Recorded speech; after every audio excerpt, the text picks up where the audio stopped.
Bonjour, c'est JD en ASMR.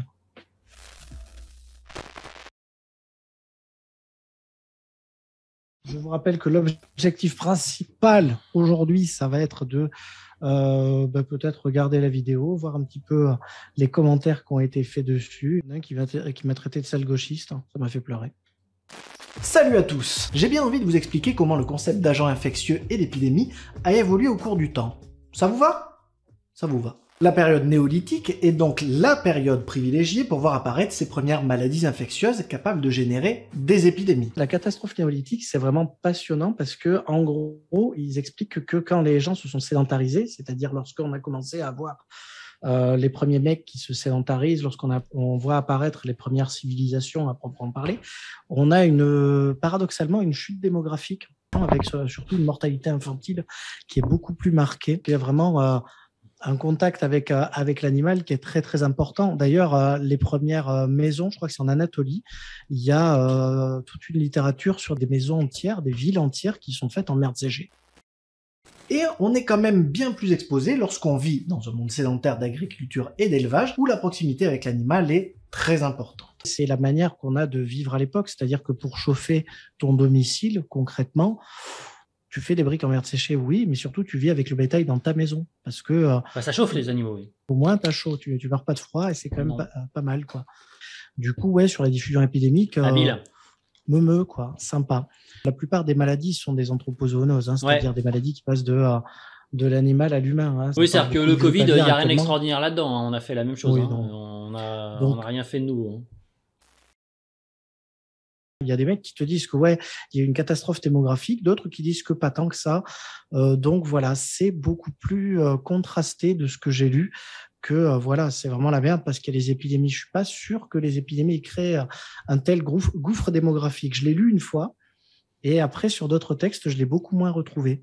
Mais effectivement, ouais, c'est une explosion de maladies, une explosion de la natalité, mais aussi une explosion de la mortalité infantile. Dans les textes sumériens, entre 3400 et 3100 avant notre ère, on essaie de trouver du sens. L'explication qui va prévaloir, c'est le concept de châtiment divin. La condamnation des hommes en raison d'une faute morale ou rituelle, manque de respect de l'ordre social, manque de dévotion, transgression d'un tabou, abonnement à François, tout ça. Ça, c'était cadeau. Et les textes les plus vieux qui évoquent les épidémies, c'est les textes sumériens qui sont à notre disposition. Moi, je suis pas très très fort sur le sumérien. J'ai juste lu des articles qui parlent de ça et qui disent que grosso modo, il y a toujours un attachement au divin, c'est-à-dire c'est toujours un dieu qui est un peu vénère. Et le truc, c'est que ils appellent ça le mal ou la main du dieu en question. Et en général, c'est plutôt un mec qui s'appelle Nergal, qui est toujours dans la sauce. La main de Nergal, c'est aussi un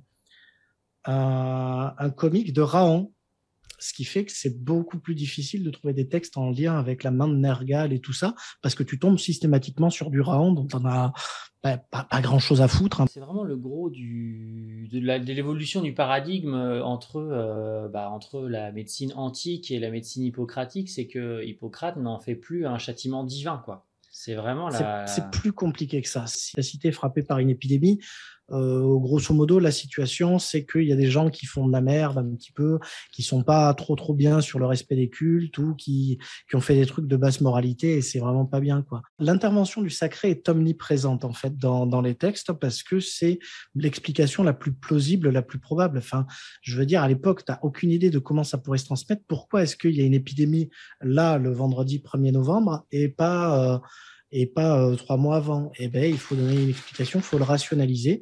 Et le plus simple, entre guillemets, pour la tenue et pour l'ordre de la cité, c'est d'expliquer que il y a une connerie qui a été faite, il y a un mec qui n'a pas suivi son tour de garde ou quoi. Donc c'est assez basique.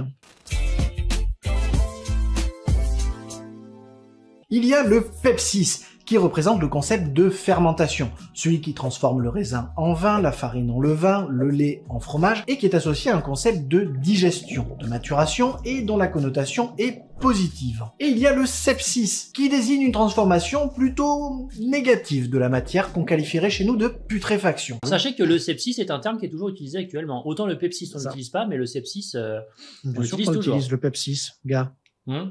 Eh oui, l'œsophagite peptique, évidemment. L'œsophagite peptique, ouais. Eh oui. Donc, c'est des termes qui sont toujours utilisés. L'œsophagite peptique, ça veut dire l'œsophagite qui est lié à l'acidité de l'estomac, en gros.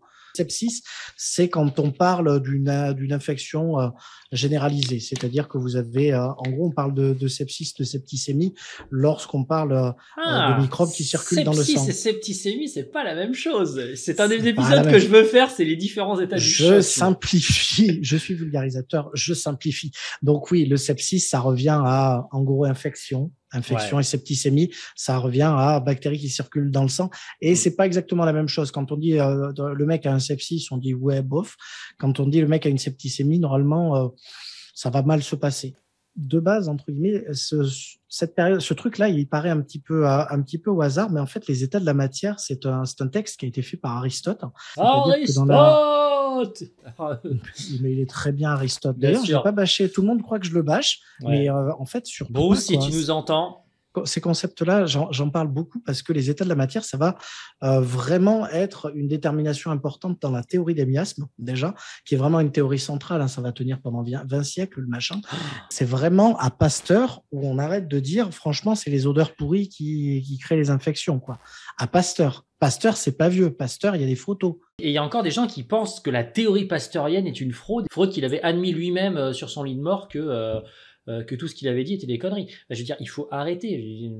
Non, mais Ouais. Béchamp, ça fait partie, entre guillemets, des petites crottes de nez. C'est beaucoup repris dans la théorie anti-vax d'essayer de Ouais. débunker Pasteur et ce qu'a fait Pasteur de manière générale. Si vous voulez creuser un petit peu, si vous dites, mais c'est quoi ces conneries? Pourquoi vous me parlez de microzima? Bah, vous verrez, parfois passer ça, on voit un poisson dans un bocal avec de l'eau qui est complètement croupie et un poisson dans un bocal avec une eau vachement claire. Et on vous dit, voilà, la théorie de Pasteur, c'est qu'il faut, qui est dans l'eau croupie, il faut vacciner le poisson, alors que ce qu'il faudrait faire, c'est nettoyer le terrain. Mais parce que Béchamp dit que le terrain est tout, c'est-à-dire le terrain interne de la personne, alors que Pasteur dit que c'est le milieu qui est tout, c'est-à-dire l'extérieur qui est cause des problèmes.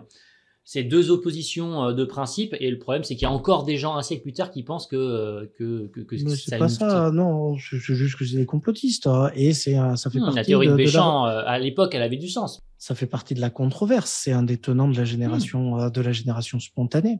Le principal, c'est que grosso modo, ça permet de dire que ces états de transformation de la matière, ils peuvent être soit bénéfiques, s'ils sont faits dans de bonnes conditions, dans de bonnes situations, parce que transformer des trucs en bière, ça fait plutôt plaisir, hein, on va pas se mentir. Mais par contre, si la transformation se fait dans des milieux défavorables, tu obtiens des transformations type pourriture, putréfaction, et c'est ces changements de la matière-là qui vont expliquer, grosso modo, la survenue des épidémies. Le modèle galénique, d'ailleurs, le modèle des humeurs est très inspiré de ça. Les mecs avaient bien compris que tu avais des vers qui te sortaient du trou de balle. Hein. C'est pas, Oui, ils sont il pas l'avait plus cons que le repéré, reste. ouais. Hein. Mais en fait, les mecs se disent Que c'est une manifestation. C'est une... qu'en fait, tu as pourri de l'intérieur, c'est-à-dire que tes organes ont moisi, grosso modo, et c'est parce que tes organes ont moisi que des vers sont spontanément apparus. Et que du coup, c'est ton moisissement intérieur, ton pourrissement intérieur qui est responsable d'un foisonnement d'acariens de vers. Après, il faut vous mettre dans le contexte de l'époque. Avoir une parasitose digestive, chez nous, ça paraît être un truc de ouf. C'est-à-dire, tu as des vers, des ascaris qui te sortent du trou de balle. Ça nous paraît atroce. C'est le genre de machin, vous en parlez pas autour de vous. Il n'y a pas si longtemps que ça, c'est-à-dire à l'époque de vos grands-parents, avoir un ver solitaire, un ascaris, c'était relativement classique, commun, sur le portu de la jeunesse. Et surtout, avant, il n'était pas rare de cumuler plein de parasitoses digestives différentes. C'est d'ailleurs à ça que servent les éosinophiles, qui font partie de votre NFS plaquette. C'est eux qui servaient à lutter contre les vers. Ce concept d'état de la matière, il est fondamental. C'est vraiment un truc qui est ultra fondateur. C'est la base, entre guillemets, de la théorie de la génération spontanée. Il y avait quelques philosophes grecs, je ne saurais pas vous dire les noms, qui disaient que il y avait des trucs microscopiques tout petits et que c'était eux qui pouvaient être responsables des petites infections, tout ça. Bon, ça, c'est complètement mis à l'as, ça passe pas du tout parce que la théorie qui est la plus vraisemblable, c'est celle d'Aristote, c'est-à-dire que les trucs petits apparaissent du rien ou du pas grand-chose. Hein. Typiquement, les larves d'asticots, les trucs un peu crado, tout ça. Très, très intéressant à lire les états de la matière d'Aristote et la génération spontanée parce que ça va vous éclairer beaucoup sur comment on pense à l'époque. Puis c'est des textes qui sont, quand ils sont traduits, qui sont relativement accessibles. Hein. C'est des petits textes hein, qui nous sont parvenus. Concrètement, quand vous êtes à l'époque grecque, vous avez des temples qu'on appelle des asclépiades, où en gros, on va vous proposer schématiquement, vous avez un problème de santé, un truc qui ne va pas bien dans votre vie, on va vous faire pioncer dans le temple On va vous faire question. bien manger. On va vous donner à manger, on va vous faire pioncer. Et quand vous avez pioncé, on va vous demander de dire ce dont vous avez rêvé. Et en fonction de l'interprétation des rêves, on va vous dire ce que vous avez et comment vous soigner. Donc ça, c'est le pendant mystique. Et il faut pas croire que parce qu'il y a les autres copains qui arrivent, les Hippocrates, toutes les écoles médicales, entre guillemets, qui sont plus environnementales, qui arrivent, que le truc disparaît complètement. Ça va coexister, c'est-à-dire qu'il y a une part de sacré, quelque part, qui se balade, et une part d'environnemental, où on dit quand même, il y a des causes naturelles, il faut pas faire n'importe quoi, il faut pas mettre son zizi dans le purin, et les deux sont toujours là, en fait, même chez nous, hein, c'est-à-dire que la pandémie du Covid, vous avez autant de gens qui vous expliquent que il y a une part médicale avec du virus et tout ça, et vous avez autant de prédicateurs qui vous expliquent qu'il y a une part divine quand même, que si ça survient maintenant et pas avant, c'est que la société s'est délitée, s'est délabrée, c'est parce que vous croyez pas suffisamment en Dieu. D'ailleurs, vous avez qu'à voir les prédicateurs, là notamment les prédicateurs protestants aux États-Unis, c'est vachement présent. Ces épidémies, on les appelle d'ailleurs toutes pestes à l'époque, plus du fait de leur gravité que pour désigner une maladie en particulier. Mais même nous, on l'utilise encore en termes génériques. Hein. Pestilentiel, ça veut dire que ça pue en fait. Hein.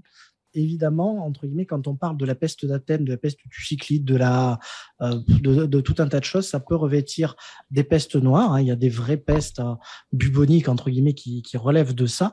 Mais on peut parler indifféremment de fièvre typhoïde, tout ça. Ça relève juste d'une épidémie à l'échelle d'une cité, grosso modo, en Grèce antique. Il y a des trucs qui sont toujours pas élucidés. C'est compliqué d'en parler parce que ça reste en général dans les tissus mous, grosso modo. Autant tu peux avoir des atteintes osseuses dans la tuberculose. La tuberculose, voilà. C'est pire que le lupus, ça peut tout faire. D'ailleurs, c'est un épisode super intéressant, la tuberculose, hein, notamment sur les traitements au 19e siècle. À un moment donné, ils sont partis full caca. Ah ouais, ils ont fait des trucs très cons. Ouais. Mais en tout cas, voilà, t'as pas de traces dans les tissus dans les tissus osseux. Les seuls trucs que tu peux avoir, c'est dans les tissus mous, sur les momies ou sur les cadavres momifiés. Là, tu peux avoir une petite idée de s'ils ont rencontré le virus, mais tu peux pas savoir s'ils sont morts de ça. C'est quand tu combines les données historiographiques, c'est-à-dire quand tu as des textes sur les mecs où on t'a dit « Ouh là là, il avait la diarrhée sur la fin de sa vie » et que tu trouves effectivement une bactérie digestive, où tu peux dire « Il y a peut-être un lien, mais c'est même pas sûr ». Hippocrate préconisait d'ailleurs d'utiliser le feu purificateur ou les aromates afin de faire disparaître l'air vicié. C'est pour ça que les masques de la peste, ils ont un grand bec avec des épices c'est pour mettre des épices dedans parce que c'était censé protéger de l'air vicié. Ouais. Voilà. D'ailleurs, c'est très très important de parfumer les domiciles, de mettre du parfum partout, notamment moi, sur les textes de la peste noire, là, les mecs s'affairent beaucoup à parfumer, à enlever les mauvaises odeurs, parce que bon, en plus, tous les mecs crèvent dehors, donc ça pue la mort. Littéralement. On peut citer Vitruve, architecte du 1er siècle de notre ère, qui recommandera de ne pas s'établir auprès des marais, car lorsque les brises matinales soufflent vers la ville au lever du soleil, si elles apportent avec elles le brouillard des marais mêlé à la brume, le souffle empoisonné des créatures des marais qui se transmet au corps des habitants, ils rendront le site malsain. Et là, tu dis merci le prompteur. Ouais, là je dis merci au prompteur évidemment, mais Vitruve c'est un architecte du 1er siècle et il fait des recommandations très très lucides, très machin pour je m'installe pas à cet endroit-là parce qu'on est près d'un marais. Bon, près des marais il y a des moustiques et tout le bordel et c'est crado et voilà, mais c'est surtout que voilà, on se dit que ça peut être un endroit propice aux maladies et tout ça et donc on évite de s'établir à proximité de marais, d'eau stagnante et tout ça parce que ça sent pas bon. Un concept relativement implicite et bien admis dès l'Antiquité et pendant le Moyen-Âge, c'est la responsabilité du malade dans l'épidémie, tour à tour persécuté, massacré, mis à l'écart de la vie citoyenne quand il n'en est pas totalement exclu. Là, j'avais un gros chapitre sur la lèpre, parce que c'est vraiment la maladie qui illustre vraiment ça, c'est-à-dire que pour nous, c'est une maladie qui est bien...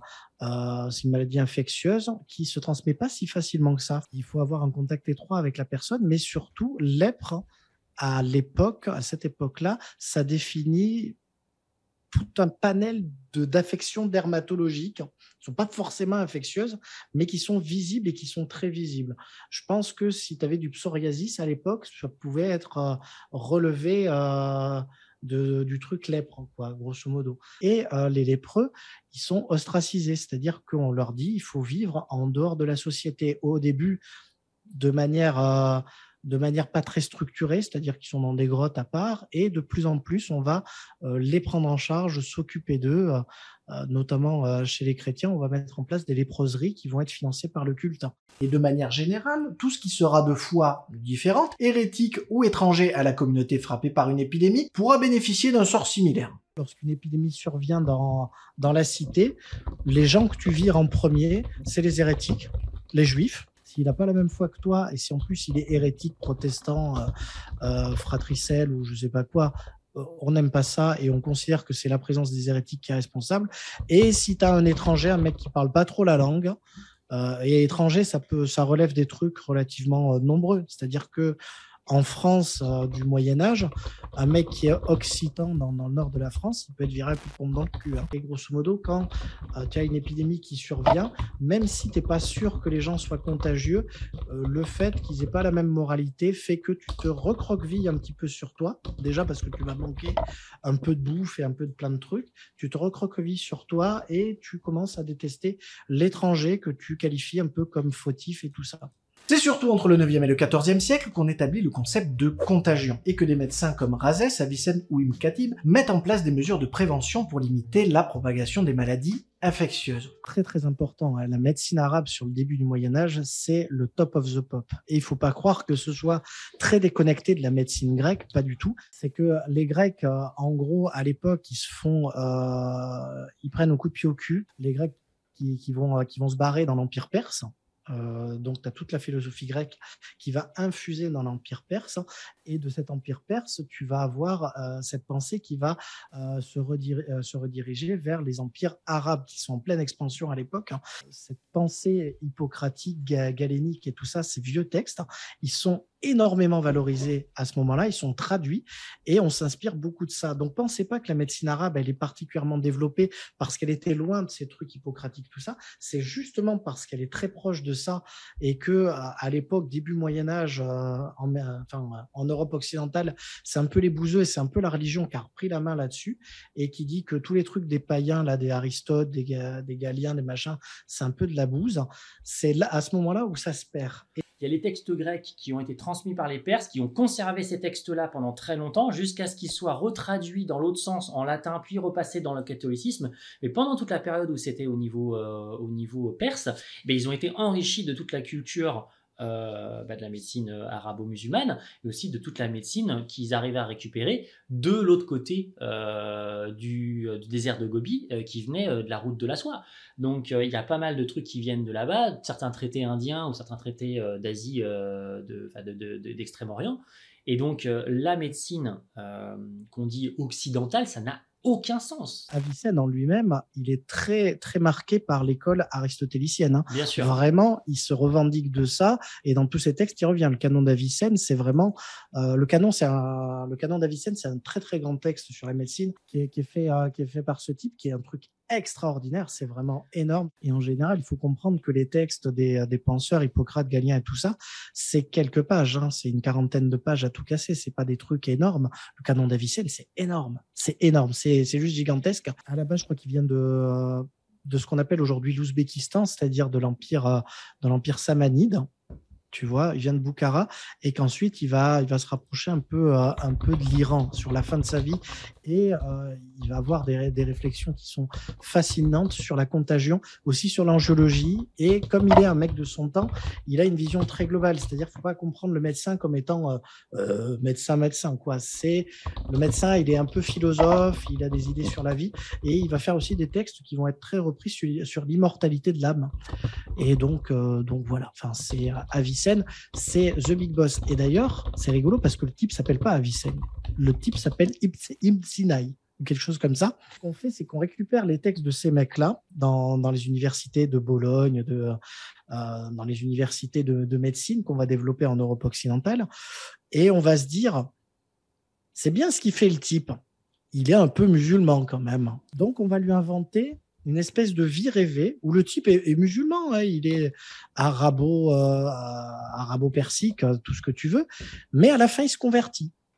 On dit qu'il se convertit, donc ça va. On peut lire ces textes parce qu'à la fin, c'est un bon chrétien. Et c'est super important à l'époque, il ne faut pas le négliger. Et puis, il ne peut pas s'appeler Ibn Sinaï, et donc on le renomme. On va leur donner des noms un peu plus français, Avicenne, Constantin l'Africain. C'est vraiment très, très important, entre guillemets, parce que les universités, quand ça commence à apparaître, on commence à être très influencé par la religion. C'est quelque chose qui devient important.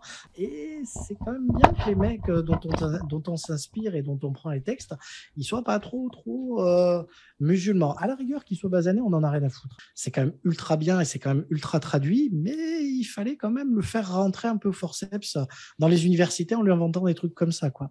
Donc c'est assez rigolo. La première, c'est l'isolement des patients jusqu'à leur guérison ou leur mort d'ailleurs. Concept donc tout à fait nouveau, hein, que l'isolement, hein. On n'a jamais fait ça avant. Ça vient relativement tôt, notamment sur l'arrivée au port. Ça leur plaisait beaucoup. Oui, ils foutaient des espèces l'île de comment elle s'appelle, l'île de quarantaine de Port de Venise, j'ai oublié. La peste noire. On considère que durant toute la période de sa diffusion, on va perdre environ un tiers de la population d'Europe. Un tiers de la population, c'est pas également réparti. Genre, côté Pologne, un peu dans ces coins-là, ça s'est assez peu diffusé, notamment parce que les routes n'étaient pas fameuses, les accès maritimes non plus. Il y a des zones où c'est la moitié de la population qui meurt, quoi. Et c'est un bordel innommable. C'est-à-dire qu'il faut répartir les territoires, il faut changer l'agriculture qui dépend beaucoup de l'humain. S'il n'y a personne au champ, il n'y a plus rien à bouffer, en fait. Si tu n'as pas la peste noire, tu gagnes entre 100 ans et 200 ans de développement, possible, concrètement. Hein. Les médecins, en plus, dans les villes, soit il est lié à un seigneur ou un mec important de la cité, soit il est salarié par la ville pour rester là. Et en fait, les médecins se barrent. Dès qu'ils voient que la peste arrive dans le village ou dans la ville, les mecs se tirent à toute vitesse. Du coup, les mecs, ils se retrouvent en cité. Pas que le médecin soit particulièrement important à ce moment-là, parce que, bon, à part dire c'est pas de chance, il sert à rien. Ce qu'on demande aux médecins à l'époque, c'est de diagnostiquer et de filer un pronostic. C'est ça le plus important. C'est-à-dire que c'est quoi que j'ai, docteur, et est-ce que je vais mourir bientôt? Sur les solutions que le Toubib va proposer, c'est plus mitigé. Mais de toute façon, c'est pas ce qui est le plus important. D'ailleurs, vous le voyez dans la crise actuelle. L'important, c'est pas que le médicament soit efficace. Sinon, vous n'êtes pas con, l'hydroxychloroquine, ça a zéro efficacité. On n'en parlerait plus. L'important, c'est qu'il y ait un traitement. Les gens trouvent insupportable de ne pas s'occuper de quelqu'un qui est malade ou mourant. Et c'est normal, hein, c'est la base du travail de médecin. Et c'est là que les Mongols vont faire preuve d'innovation, en balançant des cadavres de pestiférés par-dessus les murs de la ville en guise de cadeaux de bienvenue. Cela marque la compréhension d'une contagion interhumaine, même si l'humain en question est passablement cadavérique.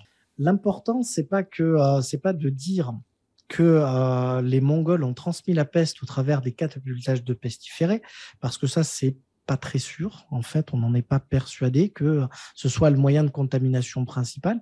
Donc, le fait qu'on catapulte les pestiférés, c'est moins un signe que on l'utilise comme arme bactériologique que le fait qu'on ait ou compris ou intégré le fait que tu peux choper la maladie au travers des autres copains. Je vous rappelle qu'à l'époque, la théorie dominante, c'est le miasme. C'est un endroit qui pue, qui va, entre guillemets, infecter une place entière, tout ça. Alors la peste, il y a deux façons de l'avoir. Il y a la peste bubonique et il y a la peste pulmonaire, qui est la même maladie mais sous une autre forme. Alors la peste bubonique, c'est une peste qui se transmet par la puce du rat, qui vient piquer un mec, et cette puce va transmettre la bactérie dans le bonhomme, et cette bactérie elle va se foutre dans un ganglion qui va donner ce qu'on appelle un bubon, c'est-à-dire un abcès sur un ganglion. Ça donne un bubon qui est noir, et c'est pour ça qu'on parle de la peste noire, parce que ça fait des taches noires à l'endroit où il y a des ganglions qui s'infectent. Cette peste-là, on ne meurt pas à tous les coups. Alors, j'ai pas dit qu'on n'en mourrait pas, j'ai dit qu'on n'en mourrait pas à tous les coups. On en chie bien, ouais. Ouais, dans 80% des cas, on en meurt. Et tu te payes une fièvre à 40, et ça va pas bien, mais ça va relativement vite. Mais les gens qui ont la peste bubonique, ils ont le risque de filer la peste pulmonaire aux autres. C'est-à-dire qu'on peut se faire contaminer et développer une pneumonie à peste. La pneumonie à peste, c'est pas du tout la même salade. Hein. C'est-à-dire que 24-48 heures de contamination, de délai d'incubation, ensuite une fièvre à 40 et t'es plié en 48 heures. Et c'est 100% de mortalité. À tel point qu'on emmurait les gens qui avaient des pestes pulmonaires, on les emmurait dans leur maison avec toute leur famille, parce qu'on les laissait pas sortir en fait. Et on mettait une croix sur la voilà, baraque. On mettait une croix sur la baraque et tout le monde calait dans la baraque, quoi.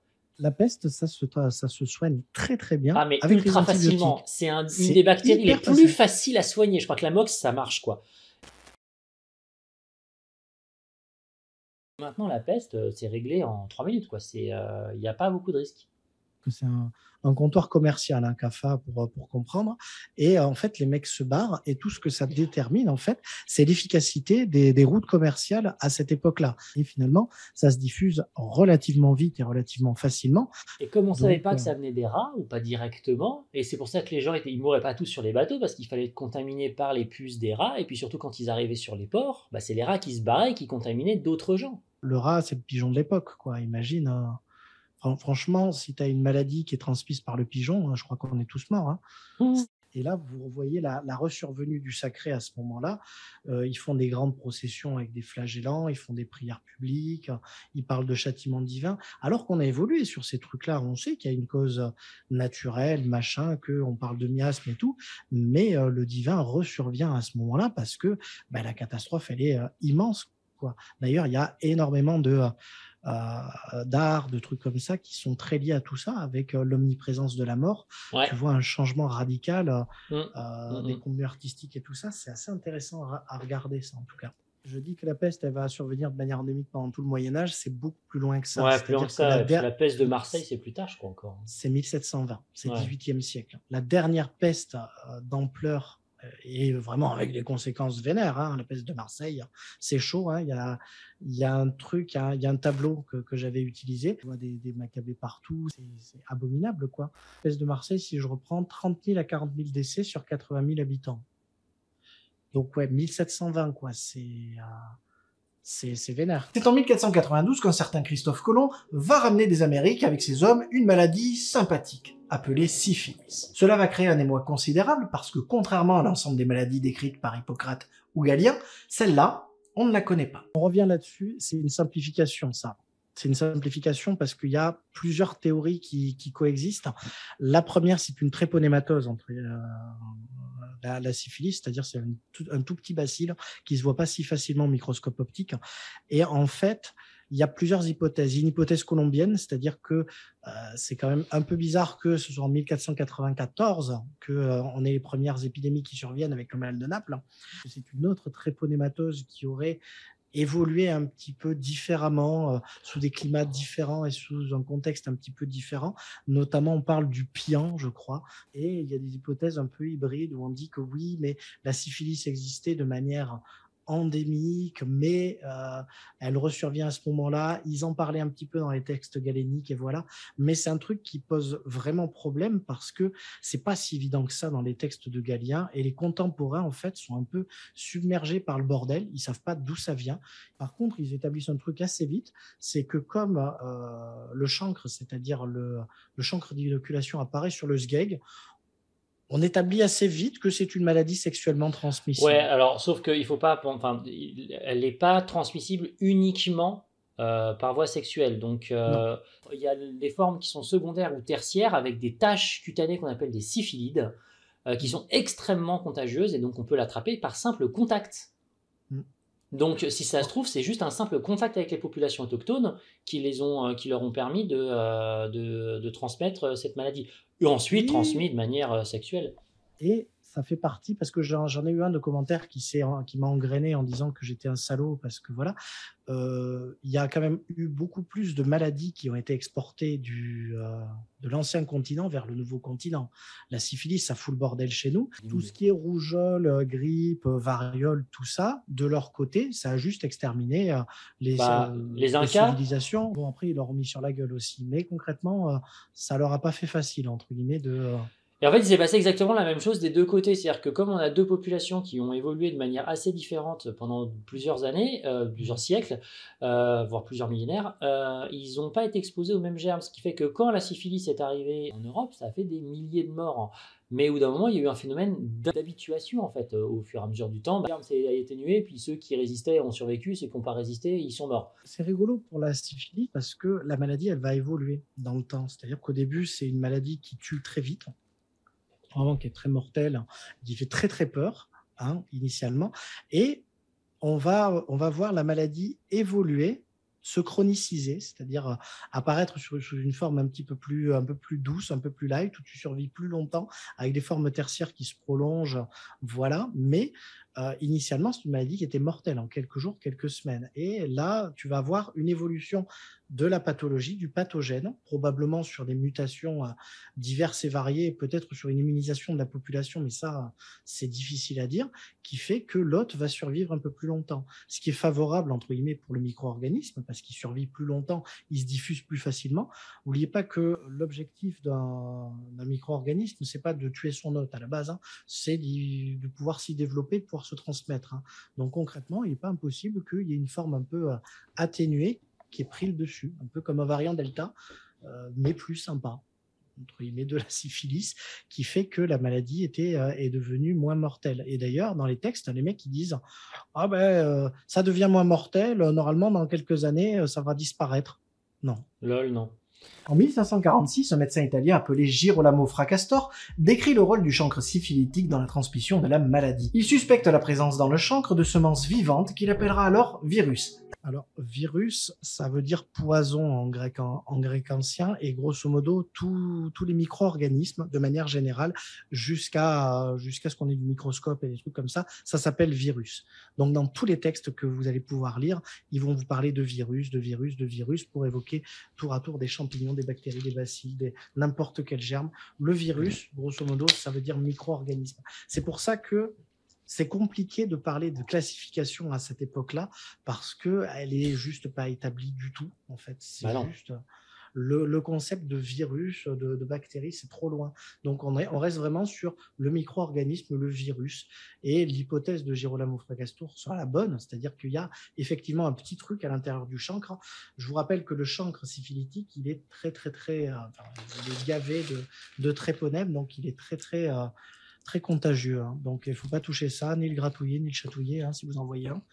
En 1687, un médecin italien fait une expérience rigolote avec la gale. Il découvre que les petits sillons que l'on peut voir sur les mains des malades sont en fait dus à des petits acariens, et que si on isole les petits acariens en question dans une goutte d'eau et qu'on les transmet à des gens sains, ils chopent la gale. Ça, c'est un échantillon de médecine expérimentale. En fait, à cette époque-là, 17e, 18e siècle, il y en a partout.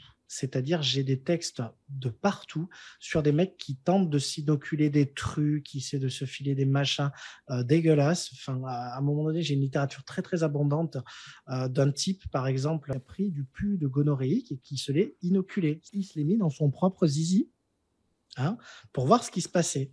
Et le type a chopé, parce qu'il avait de la chance, la gonorrhée et aussi la syphilis.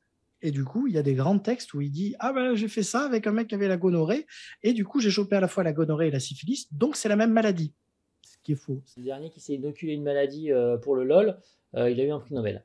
Ouais, c'est ça, c'est sur le... Comment ça s'appelle C'est Helicobacter pylori. Et ça date de 2003, donc c'est pas genre il y a 50 ans.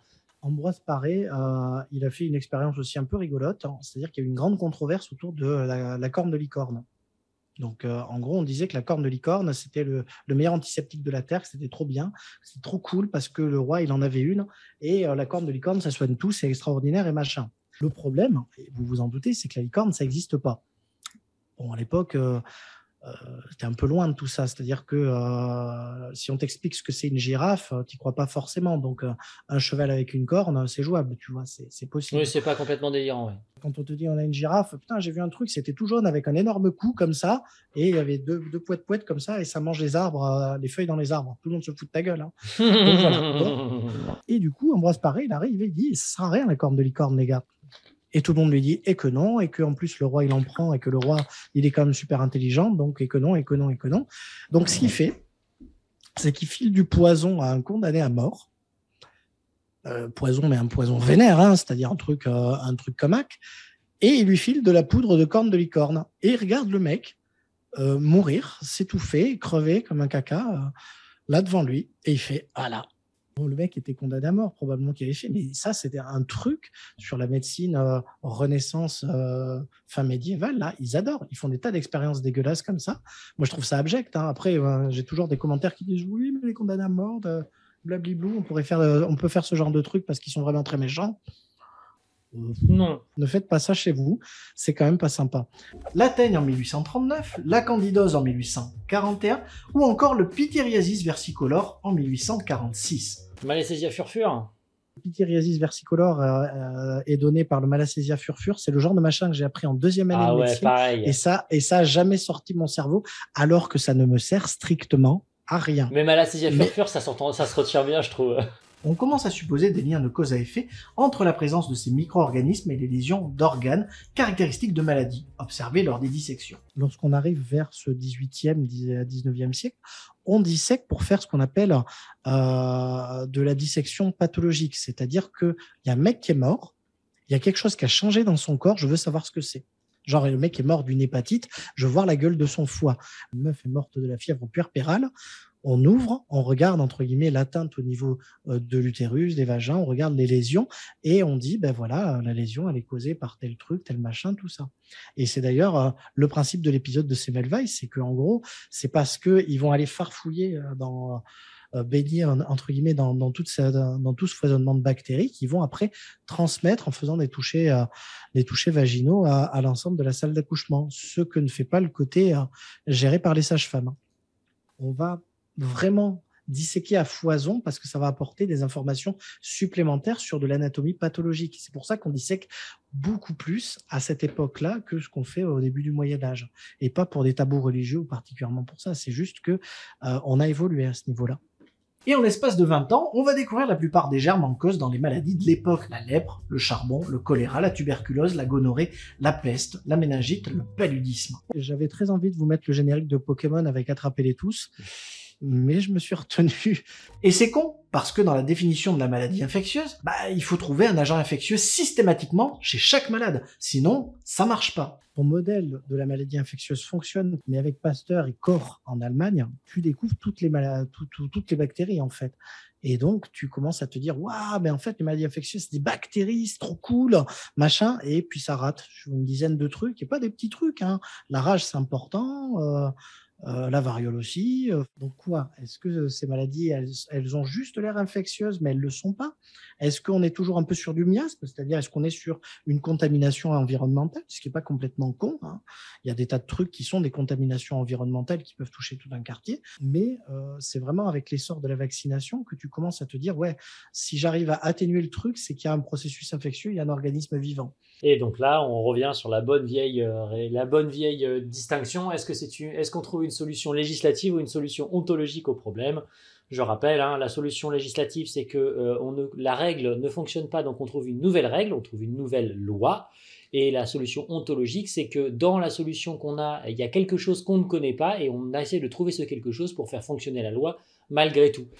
Donc l'hypothèse qu'on formule, c'est « et s'il y avait des trucs encore plus petits, invisibles même au microscope optique ?» Et là, pan, en 1939, mise en place des microscopes électroniques qui vont nous permettre de découvrir les virus. On avait mis en évidence les virus avant la microscopie électronique. Mais Exactement. On met en évidence les virus à un moment très très simple avec un truc qui s'appelle la mosaïque du tabac. C'est-à-dire que, en gros, on identifie entre guillemets que le tabac peut s'infecter avec une maladie qui change un peu la couleur des feuilles. On fait passer entre guillemets des éléments d'arbres infectés, parce que c'est d'arbres infectés, dans des filtres qui filtrent les bactéries. On sait qu'elles filtrent les bactéries et l'eau qui émane de ça transmet quand même la maladie. Donc on dit, il y a des trucs plus petits qui peuvent transiter et qui peuvent donc être contaminants. Un virus, c'est une capside, une sorte de carapace qui contient juste du matos génétique. Son seul objectif, c'est d'aller coller ce matériel génétique à l'intérieur de nos cellules et de détourner la machinerie cellulaire pour que la cellule se mette à produire à la chaîne d'autres exemplaires de ce virus. Il y a un vrai questionnement qui existe parmi les scientifiques sur le caractère vivant ou pas, ouais, des virus. Et c'est un truc que je voulais détailler, que j'ai très longuement détaillé dans cette partie. Finalement, je l'ai raboté parce que je trouvais que ça puait, ça tuait la narration. C'était déjà la fin de l'épisode, ça commence à casser les couilles. Donc j'avais laissé 1 ou 2 phrases pour laisser la place à la controverse sur le caractère vivant ou non des virus, sur le fait que ils n'ont pas d'appareil reproducteur, ils n'ont pas de système de mitose, donc est-ce que c'est vraiment quelque chose de vivant? Et la détermination de ce qui est vivant est plus compliquée. On peut parler de trucs organiques, c'est-à-dire quand il y a de l'ADN, c'est organique, quand il y a des protéines, c'est organique. Après, c'est un peu plus compliqué quand même, hein. Mais c'est assez beau, quoi. C'est un peu limite. Enfin, vraiment, voilà. Mais il y a une vraie controverse. Cependant, il existe des trucs encore plus petits, comme un simple brin d'ARN qui se balade librement et qui peut donner des tumeurs sur certaines patates, ce qu'on appelle des viroïdes. Je ne le savais pas. En fait, c'est des ARN circulaires, ce qui les protège un petit peu. Ils sont moins faciles à dégrader quand ils sont circulaires que lorsque c'est des ARN simples brins. Et pour l'instant, ce genre de mécanisme ne touche que les patates ou les végétaux. Ça n'a pas d'application sur l'humain, mais c'est juste du matos génétique qui flotte. Dans les années 1990, une encéphalopathie étrange va frapper le monde et notamment le Royaume-Uni, la vache folle. Mais ce qui nous intéresse, c'est surtout l'agent causal de cette maladie, ce qu'on appelle le prion. C'est pas l'exemple que je voulais utiliser, la vache folle. C'est peut-être un exemple un peu parlant sur le prion parce que ça a été très médiatisé. Enfin, ceux qui ont mon âge à peu près doivent s'en souvenir. On en parle. On avait 10 ans, là. On avait 10 ans. Il y a une épidémie qui survient en Papouasie-Nouvelle-Guinée qui s'appelle le kourou. Et le kourou, c'est rigolo parce que, en gros, c'était une maladie qui touchait électivement les femmes et les jeunes enfants. Et en fait, il y a un mec qui enquête, là, un mec d'Harvard, si je me souviens bien, qui va choper un Nobel là-dessus, d'ailleurs, parce que c'est vraiment impressionnant. Et en fait, il va étudier les pratiques, entre guillemets, et notamment les pratiques funéraires de ces mecs-là. Et ils vont se rendre compte que ce qui se passe, c'est que dans cette tribu spécifique de Papouasie-Nouvelle-Guinée, quand les gens décèdent, tu les bouffes. Ouais, anthropophagie, cannibalisme. Et il se trouve que c'est les messieurs qui vont s'octroyer les tissus nobles, c'est-à-dire tout ce qui est muscles, tout ce qui est tendons, etc. Et que ceux qui vont manger les tissus moins nobles, c'est-à-dire notamment les tissus cérébraux et les abats, ce sont les femmes et les jeunes enfants. Donc en fait, les femmes et les jeunes enfants se contaminent parce qu'elles consomment le cerveau où s'accumule la protéine en question, le prion en question. Et ça a mis un temps effroyable et un temps d'immersion impressionnant pour que le mec s'en rende compte et comprenne, mais c'est fascinant. Et de manière générale, le prion, ça touche massivement le cerveau, a priori parce que les processus de dégradation sont un peu moins performants à ce niveau-là. Donc ouais, si vous avez du prion, en général, c'est des atteintes neurodégénératives. Les maladies infectieuses restent toujours au centre des discussions, des fantasmes, des croyances, et elles façonnent le monde dans lequel on vit. Elles ont détruit des civilisations, renversé des empires, changé le cours des guerres et nos manières de vivre ou d'interagir ensemble. Ce qu'on vit actuellement n'est donc que la nouvelle page d'un très grand livre qui s'écrit en permanence. Et ce que je vous propose dans les prochains épisodes, c'est de regarder les chapitres précédents. À bientôt. C'est vrai que il y a beaucoup d'influence des maladies sur la survenue d'une guerre ou pas, sur l'affaiblissement d'un camp ou pas. Par exemple, la syphilis, ça change complètement la gueule du siège de Naples, en fait, parce que les Français se barrent. Et puis les mercenaires, en fait, se regroupent un peu à Lyon et puis vont aller se dispatcher par ailleurs. Donc, ça va changer un petit peu la gueule des différentes guerres qui vont se dérouler à ce moment-là. Donc, en tout cas, il a l'air d'avoir été bien reçu, cet épisode. Ça fait plaisir. Ça fait zizir. Un truc qui était censé être une petite intro, pas ultra sexy, qui concerne même pas une maladie, franchement. Je suis pas d'accord que ce soit pas ultra sexy. Je suis pas d'accord avec toi. Je trouve que t'es dur avec le sujet. Moi, je le trouve passionnant, le sujet. Non, mais cool, de toute façon. Mais avec les épidémies, tu as le temps de t'attarder un petit peu sur la pathologie, sur le devenir, sur les trucs comme ça. Je trouve que c'est plus... entre guillemets, ça appelle plus à regarder et à s'intéresser, quoi. Après, c'est toujours le même truc, C'est le concept de la sucette pour t'attirer au fond du van, On t'attire avec un concept qui a l'air un peu attrayant. Et puis, au final, on te met plein de trucs scientifiques, plein de trucs cool à apprendre et t'es content. Écoutez, c'est le finish. On vous fait des gros bisous. Ciao. Des bisous à tous. Salut tout le monde. Bonne soirée.